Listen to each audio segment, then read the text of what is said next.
Good evening and welcome to the 66th Think Tank, where we brainstorm different RPG ideas each week. We like to get everyone involved, so if you like watching these things, then do feel to drop us a line and we can invite you in and you can brainstorm with us. Right, so tonight we're going to be talking about the Seven Wonders of the Galaxy. Trying to brainstorm some of the biggest, most impressive places in the galaxy for Joshua's 66 galaxy setting. So before we start with that, well, let's do some check-ins where we'll sort of go in and spend 30 seconds from each person on how their week's been. So let's start with the Foster brothers. Let's go with Mark Foster first. Okay, pretty good week, fairly productive. Yeah, just working away at work and then just plugging away at 66 and trying to kind of keep momentum up and keep doing things. But all in all, pretty good. Brilliant, excellent. Jay? Yeah, it's good to see at work getting a lot of our tooling and all the hardware on site, so we actually started building bits and pieces. My actual work's been a bit tedious and unproductive this week. I've been stuck trying to write procedures, and frankly, it's just been depressing. I hate trying to write dull documents. So yeah, done some 66 stuff, which has frankly been a reprieve. Well, your procedures are so bad it makes editing the 60s Hellenic quite enjoyable, does it? Yes. God, they must be bad. Okay, right, since Pat has sort of vanished, Ben, how's your week been? Oh, my week's been pretty good all told.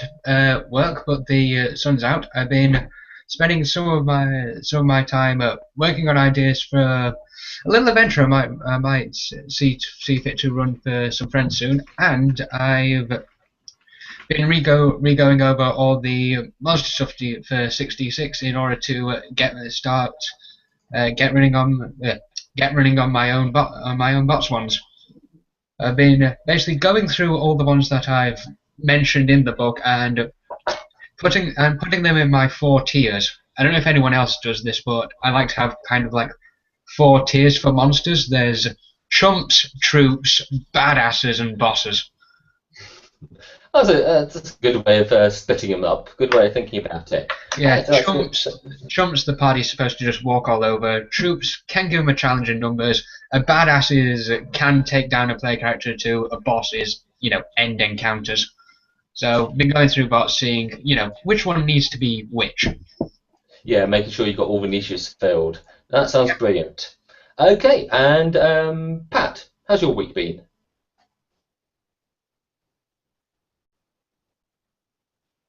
You're muted.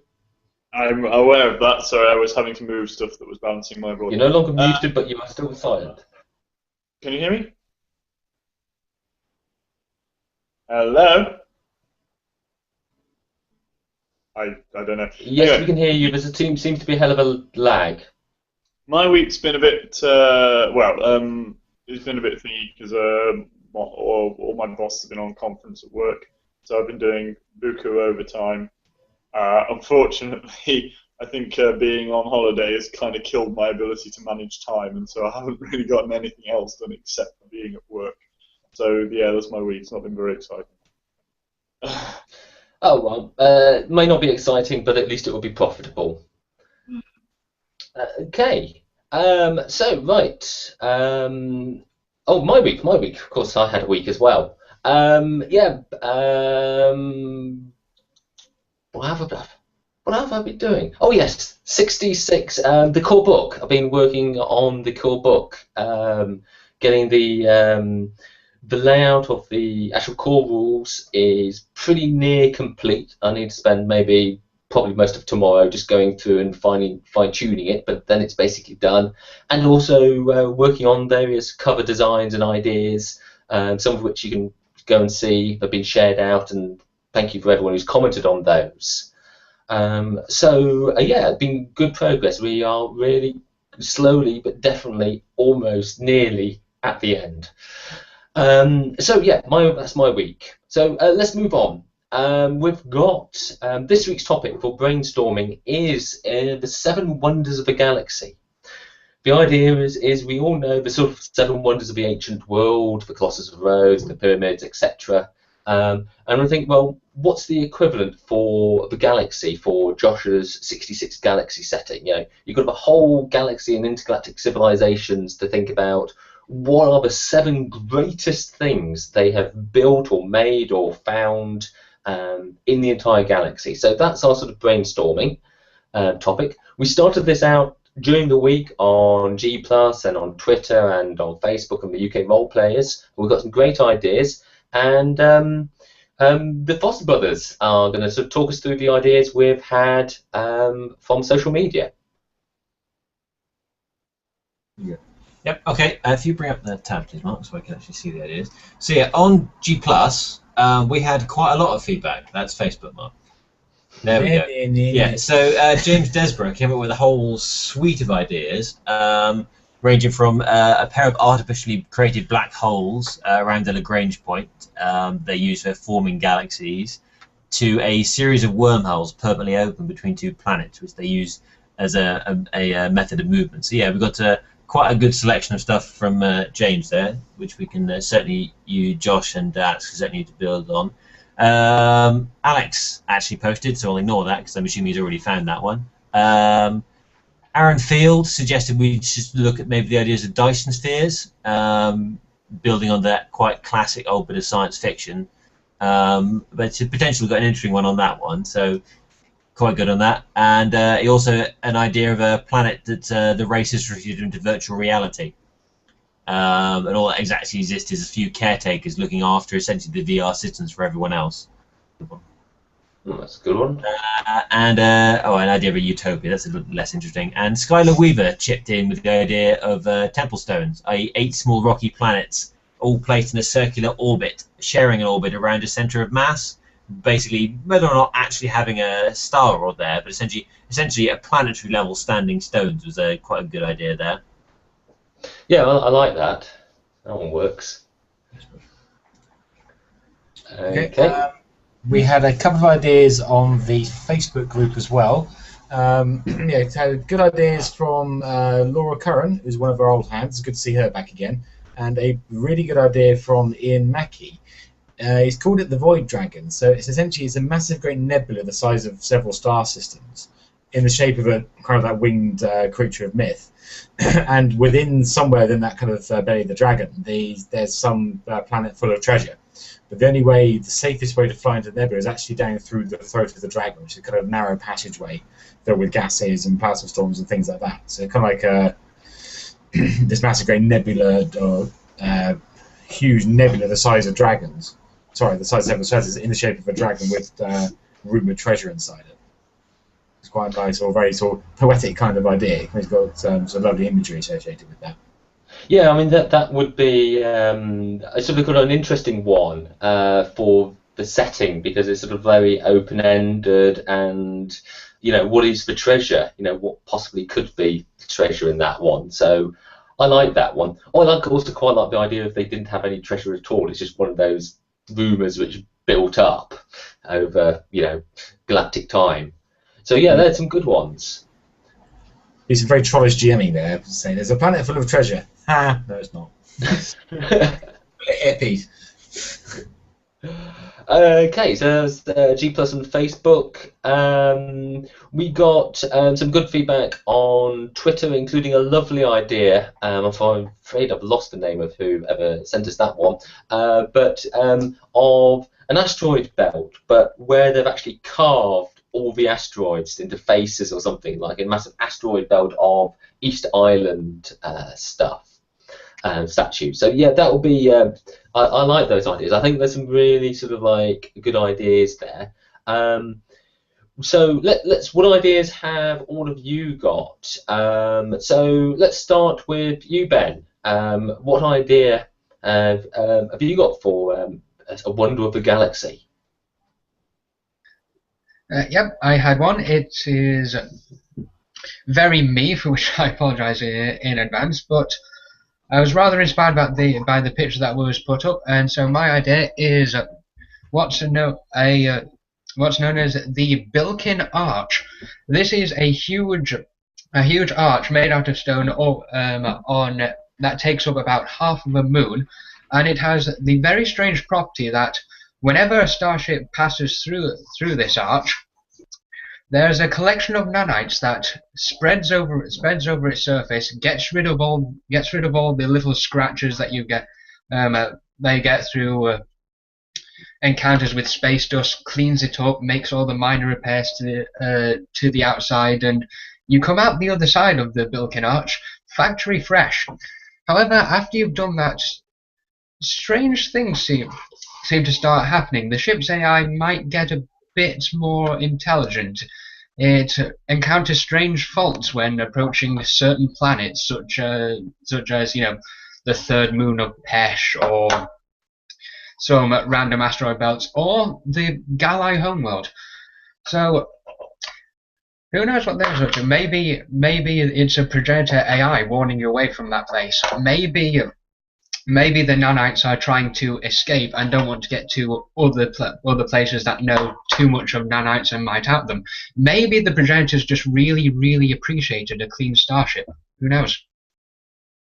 Yeah, the one is very you in is that sort of like slightly odd way, but it does suggest this ancient thing. What was it? I mean, is it just like a equivalent to a car wash for spaceships? Yeah, clearly it's helpful, but is that all it is? Yes, yeah, I mean, is of the odd things, is that just like because it's very old and doesn't work very well now, or are those odd things by intent, and whose intent? Well, I don't know, the GM will have to make that one up. Yeah, I think so. Okay, that's a good one. James, I think you've got one. Yes, I had a couple ideas. I'll just do the first one first. It's essentially called the Sovereign Spire. It's a tower on this planet that's 10 kilometers high, and it's a city vertically. So, but on the lines of essentially 10 kilometers high is a vast number of stories. There's potentially anything up to 1 million or so people living in this place. The purpose behind the building is that the entire government of maybe, perhaps even an entire sector of space, is run out of this single tower. Each floor is several acres. There are farms, sub-villages, dialect differences between different sets of stories across the height of it. There are basically people who've lived their entire lives in it and never actually gone down onto the surface of the planet. Large areas of the surface of the planet around it are just fields. From Mars, you can say that essentially just pour food into the bottom of the tower, which then gets slowly distributed up the sides via vast service elevators. I also quite like the idea of actually getting between floors or large distances. It's actually quicker to fly. So there are various stages. There are essentially airports along the length of this, because it's quicker for you to get in a plane and fly up to one of the higher levels than it is to try and take one of the elevators. To date, no one has ever walked the entire height. Oh yeah, that's lovely. Some super massive building. I think what it would immediately make me think of is actually some like dystopia like Brazil, the film Brazil, sort of over the top bureaucracy. If you've got massive amounts of government in one place, surely nothing good could come of that.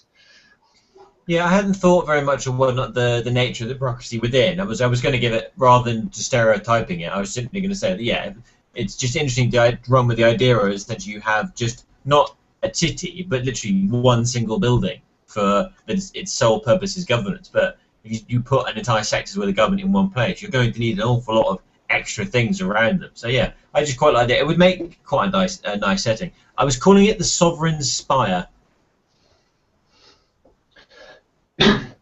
Yeah, so I mean, almost it's a setting in its own right, but certainly, I mean, it would be one of those things that, to a player to visit. A GM can set any sort of adventure in there. They have to go there to get a permit, and then something happens, and they have to explore the whole structure. Yeah, I like that as an idea. It's got lots of potential. And I think that's something we've got to bear in mind with coming up with these ideas, is that we've got to also think about they've got to be in the books for a purpose. They've got to provide role-playing opportunities rather than just take a couple of paragraphs of colour. So yeah, good one, Jay. Mark, I think you've got an idea? Yeah, it's got a couple of themes I've picked up. One is the megastructures in space idea, which we saw in the Dyson Sphere suggestion from the Google Plus, and the other one was trying to draw a couple of loose parallels with the Seven Wonders of the Ancient World. And I quite like the idea of doing something with the Lighthouse of Alexandria, a navigational aid. So my suggestion for one of the wonders, call it, say, the Galactic Origin. So what it is, it's a set of 6 megastructures in orbit around the supermassive black hole at the centre of the galaxy, defining your X, Y, and Z coordinates. Those contain huge beacons, and from signals from those, you can pick out where you are in the galaxy at any one particular moment. The beacons themselves are actually powered by energy coming from the accretion disk around the outside of the black hole. So imagine this thing being sort of hundreds of kilometers long, big sort of lattice tower structures with beacons and signals coming out the end. So whoever controls that controls all navigation in the galaxy. Yeah, that's a great one, because it answers a problem in the sort of game in terms of how do you navigate, which the moment anyone thinks about space travel on an intergalactic scale, the question is, well, actually, how do you know where the fuck you are? That sort of is a key one, and it then gives you that whole geopolitical thing of who controls them and what happens if they go wrong, sort of adventure threats. And actually, I had a similar idea to do with the supermassive holes at the centre of the galaxy. But mine was that I just imagined there was an artifact, something about the size of our moon, highly polished metal or metal-like substance, and it's just hovering right on the edge of the boundary. What's the word I'm looking for? Sports star radius or event horizon of the event horizon. Yeah. So he's literally like meters away from the event horizon. Of course, the gravity there is absolutely horrendous. So the question is, who made it? How did they put it there? But the current intergalactic technology, no one can get close to this, because if you try to get close to it to investigate it, the gravity will just tear apart any ship. So a true mystery object. But I sort of quite like your idea that those black holes work as the beacons or lighthouses. I think that's a good one. Okay. Anyone else got any sort of ideas for Wondrous? I can't get into the chat messages though, so I couldn't tell you. Wait. Oh, sorry, Pat. I'm here. I had a couple myself, and Emily's just come up with quite a good one. I'll give you Emily's first, because she's looking at me. Basically, Emily's idea was, throughout the galaxy, basically there are bits of ruined stuff. Now, the idea is it's obviously very high-tech kind of stuff, like circuitry is beyond what anybody knows. And if you bring 2 pieces of it together, they reattach. And some pieces are larger than a planet. Some pieces you can fit in your hand. But nobody knows exactly what it is or why it was smashed in the first place.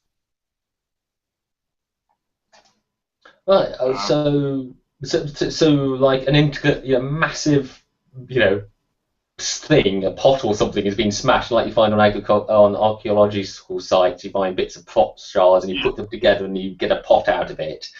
It's that idea, but on an interplanetary scale. Yeah. And my ideas, I had 2 actually. One is going. Someone already said Dyson Sphere, but I have a use for a Dyson Sphere. Now, you have a Dyson Sphere around the planet, around the sun, sorry, because you don't build Dyson spheres around planets. Its surface is intricately mapped with text in billions of alien languages, dead alien languages. Essentially, it's a galactic Rosetta Stone. You know, which would be a wonder. I'm not sure about the role-playing ability of that, but it's certainly a kind of cool thing. Yeah, I mean that one would be certainly colour, and also it has that nice thing that you're saying, well, what's happened to all these alien races, and what does that mean for humanity? In its trip into the galaxy. Something I'm calling the time elevator, and it's a the principle's kind of me, but it's a neutron star held in stasis, and the energy generated around it allows a spacecraft entering it to basically slow down its personal depiction of time, so that it travels through time much faster than anything else, like at a rate of 2 times or 3 times or 4 times normal time. So it's not enough that you can zip right off into the far future to find out what's going on. You can get a few days ahead or a few days back, depending on which direction you come into it. Oh, yes, that's. I'm just trying to think. I suppose. I'm just trying to think of use for it, because if you're trying to use it to escape somebody, you're going to reappear just 2 days later, and we're going to know where it is. But I think it touches on an interesting element of course, when you're talking about intergalactic scales and this sort of thing, we've got to think about how time kicks in. I mean, my theoretical physics, I don't understand a word of it, so I don't really understand how time and space really work. But it's certainly something I think would be an interesting thing to explore in a galactic setting. I just saw Jay point at Mark, and I was about to say I think Mark's the person to ask about that kind of thing. Yeah. I was aware that there's a couple of sort of doctorates floating around this conversation.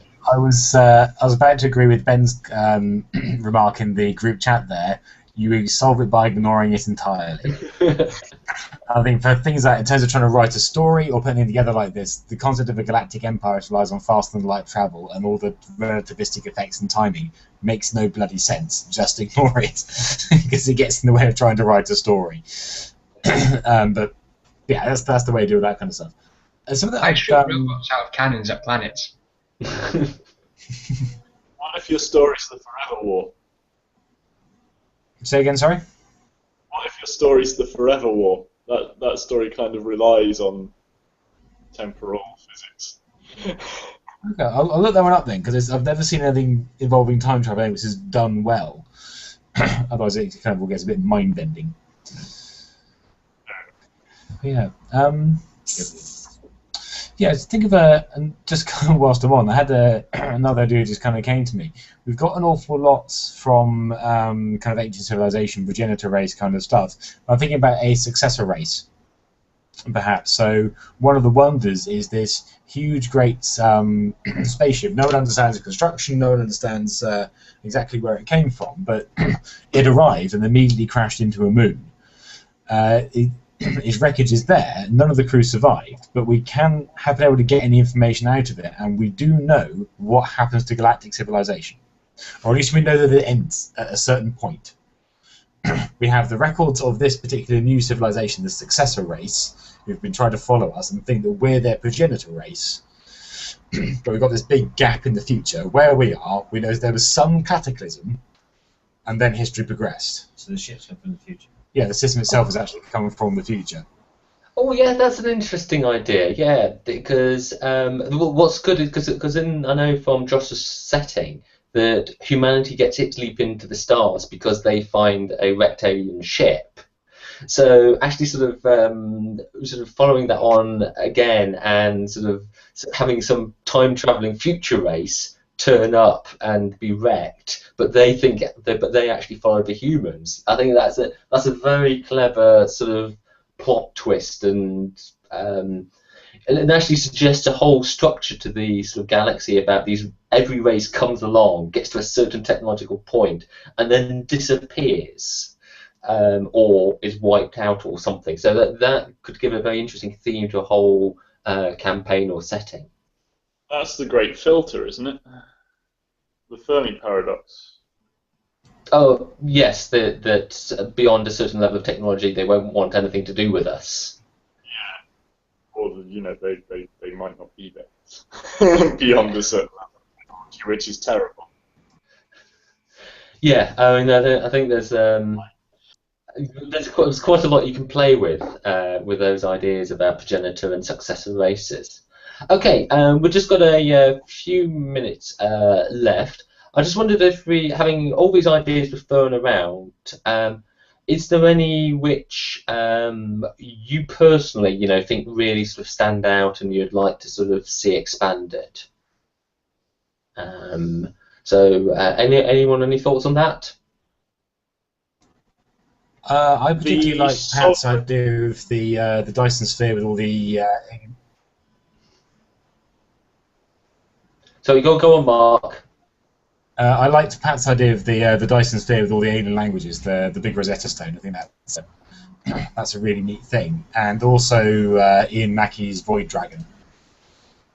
Well, that was quite a neat idea. It's very D&D-ish almost, like Starship Crawl kind of thing. Yeah. Okay. So those two. Pat, I assume you were going to chip in. Yeah. Sorry. It's because of the lag. I didn't realise Mark was speaking. I liked the idea of the Sovereign Tower, although I have to say I agree with you, Chris, that it might make a better setting than it would a small thing in another setting.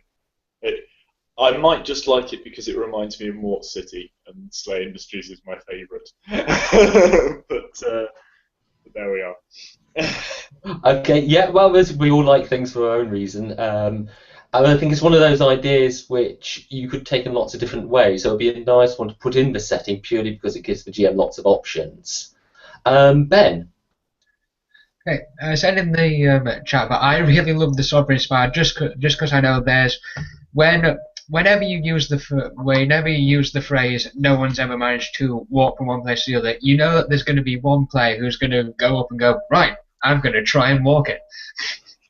And I can easily see an adventure kind of revolving around an attempt to do just that. Like I said, it's the Sovereign Spire sounds always like a setting in itself. I also really love M's ideas about the ruins and the little wrecked pieces that kind of join together when they're thing again, because I can just see an entire adventure revolving around like the crew of player characters. They find one of these pieces, and there's going to be so many factions who are trying to either get the thing, put it together, see what it is.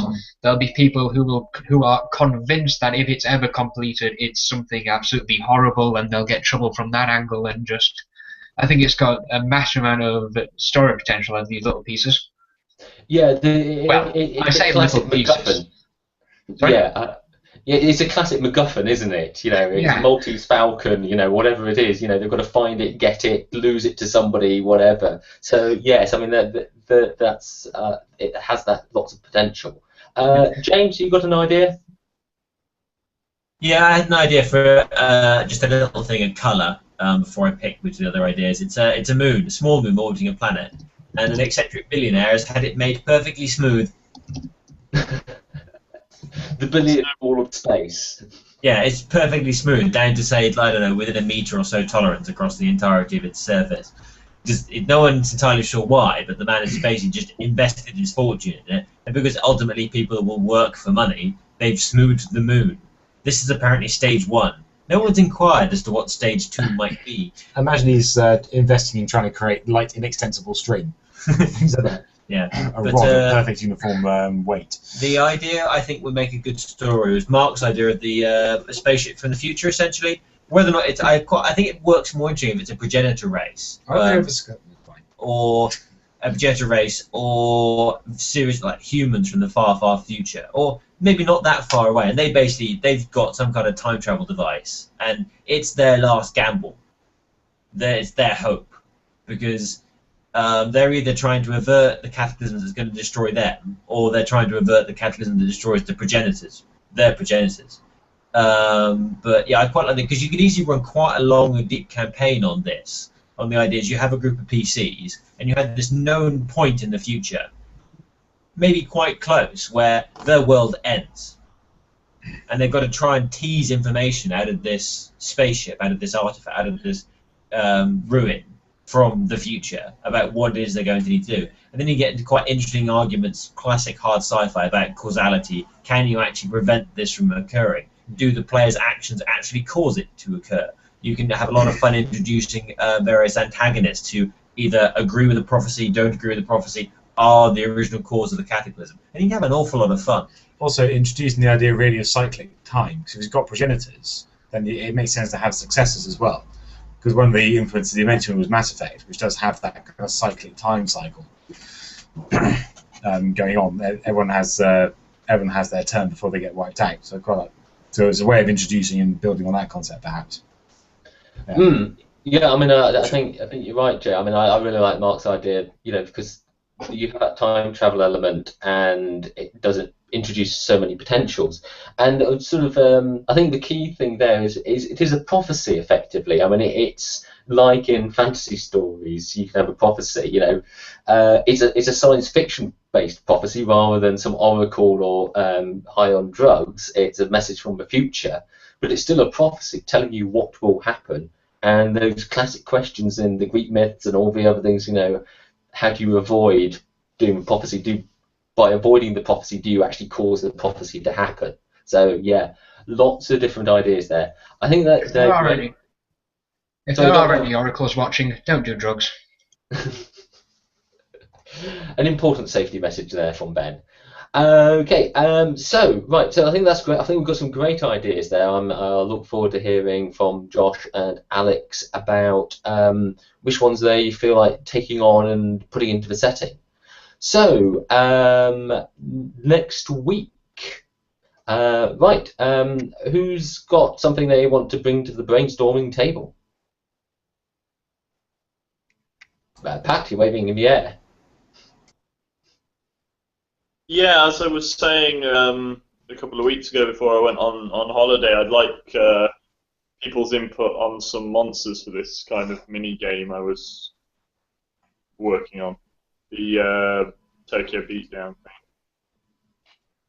Actually, preferred that. The whole vehicles rule thing that I was working, the mecha stuff. I mean, yeah, that'd be. I mean, there'll be some good ones to tackle. I mean, just give quickly. What was the Tokyo Beatdown one again? It was a little thing that I was working on as a game to run at some point. It was more for me than anyone else. But when you started doing these, I thought I might bring it up anyway. It was like a con game kind of thing. The idea was you were like guys who pilot large monster suits and fight monsters in Tokyo Harbor. It's very much Toho, Mothra, Godzilla, that kind of thing. In fact, for what I've written, the small amount I've written for it does have Monster Island in it. But what two of the things I did want to do for it, I did ask before, but we didn't really discuss it, was some kind of nice rules for how mecha would work and how you would build mecha. And the other one was some monsters, because I've only got one at the moment, which is Godzilla, but renamed. I shouldn't say Godzilla. Which is my own invention. His name is Gamma Khan. So that's the level of intelligence you're dealing with here. Okay, yeah. Well, this con game, it's great to have a nice silly con game because we do evening sessions. Jay, did I see you waving your hand? You did. As a backup option, I wouldn't. Player character creation is something I'm interested in. I could with giant chickens. It'd be interesting to get some ideas on characters for that. If not giant chickens as a thing, I've got a couple other setting ideas in my head. We could do some character creation with generic modern off as a backup idea. But since I've already had at least one turn with giant chickens, we should probably let Pat have a go. Also, Maker is better. I should point out to people who haven't watched previous episodes of the Think Tank is that Giant Chickens is Jay's adventure, and it's not about creating giant chickens. It's the giant chickens are the monsters. Yeah, I think that you definitely want to come back to that. I think giving Pat a turn is a great idea. I think it might be interesting is to actually have a look at some mecha rules, because that's something we haven't tried to tackle any rules or mechanics in these brainstorming sessions. So I think that's something we're going to try to see how it works, and if it doesn't work, we can just revert to creating monsters with silly names. Taurus. Okay, so Pat, in that case, you're up next week. I think we'll need to give some thought about how we involve these sort of social media. So I think our goal shouldn't be to say what rules should we have, because I think that's obviously not really people can get involved with, and probably be a bit technical a discussion even for this meeting. But maybe we should think about, given that you're going to be driving giant mechas, what sort of things do players want to be able to do? So we can understand, if players want to do really detailed battles, or if they, what aspects of running a giant mech. Do they want everyone in one giant mech, or everyone in their own giant mech?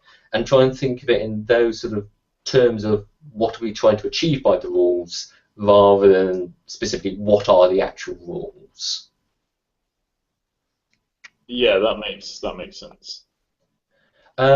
So, Pat, you'll need to put together something over the next few days and get it out to us by Tuesday, ideally. And if you feel free. Is that just like a draft, or is that something that we need to put on Twitter and Facebook and things like that? Yeah, I mean, it'll be something we want to put out on Facebook, and G+, etc. So, I mean, feel free to draft something and share it around, and we can shape the ideas before it actually goes live. Cool.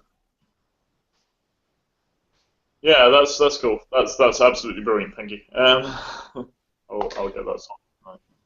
Excellent. Okay, right. So that's next week's plan.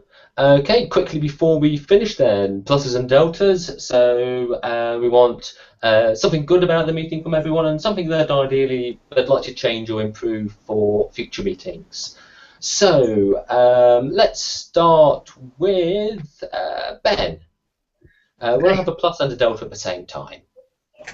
Sorry? We'll have the plus and the delta at the same time. Okay.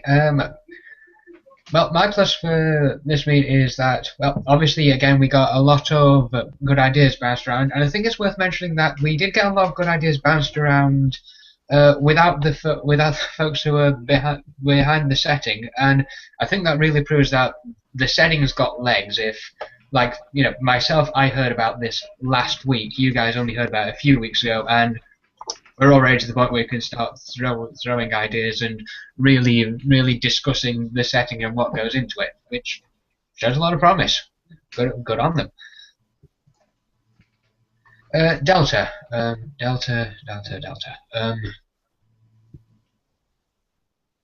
am really bad at saying bad things. I mean, it doesn't have to be bad things. It just be things like, what a great idea for next week, and sometimes we don't have them. So, if you haven't got one in your head, you haven't got one. Well, the only delta is really Josh and Alex's sad absence, which is, in it wasn't really avoidable. So it's just a shame, Yes, unfortunately, variously either moving house or got caught out by traffic. Okay. So let's go over to Southampton and the Fosters, and you can fight it amongst yourselves with who goes first. So passes, good set of ideas. Enough time to actually sit down and chew over one or two of those ideas and really flesh it out a bit. Last time felt like we kind of were able to state each one in 10 words or less and then have to go on to the next person. So that's a good way. I like the fact we've done that. Delta could have done one or two more people. It's my usual thing, same old faces. Would have been good to get. I mean, for example, obviously Josh and Alex should have been here. But circumstances beyond their control, they're not able to. So I think that's not really a problem. But one or two extra people would have been nice. We were spoiled last week by 9 or whatever we had. Yeah. Yeah. Pluses. Yeah.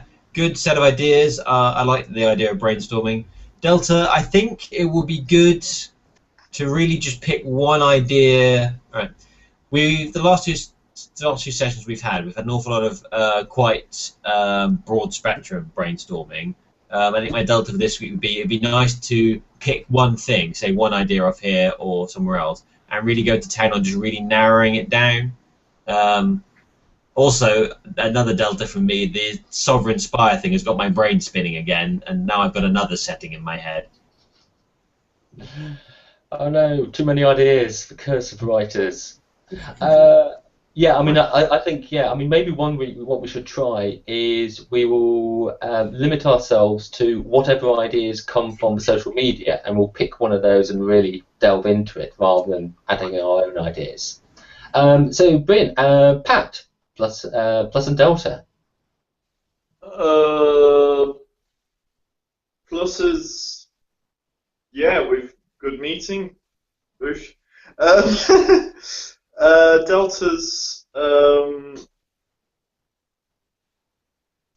going to have to go with the flow, with the trend here, and say that it just attendance again.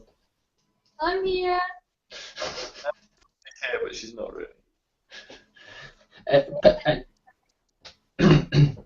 Yeah, I mean, yes, yeah, attendance is always going to be an issue. We'll always want more. But it's, of course, great to see all of you guys. Right, and Em, of course. So my plus is that I liked, actually, I mean, we had lots of ideas. Is what I liked was sort of like coming out of them was sort of this underlying theme of the aliens and the progenitors and successor races. And I think that hints at something like a really good foundation for a setting. And I'll be interested to hear Josh's opinion about that. Delta, yes, I think I'm going to. My Delta is lag. We seem to suffer a bit this week from lag and catching us out on microphones. It's the vagaries of the internet, and nothing can be done about it, unfortunately. But we can still bitch and moan. So, right, that's it. We've got a plan for next week. So, join us next week for more brainstorming. We'll be looking at mecha and what people want to get out of a mecha game. So, start thinking about that.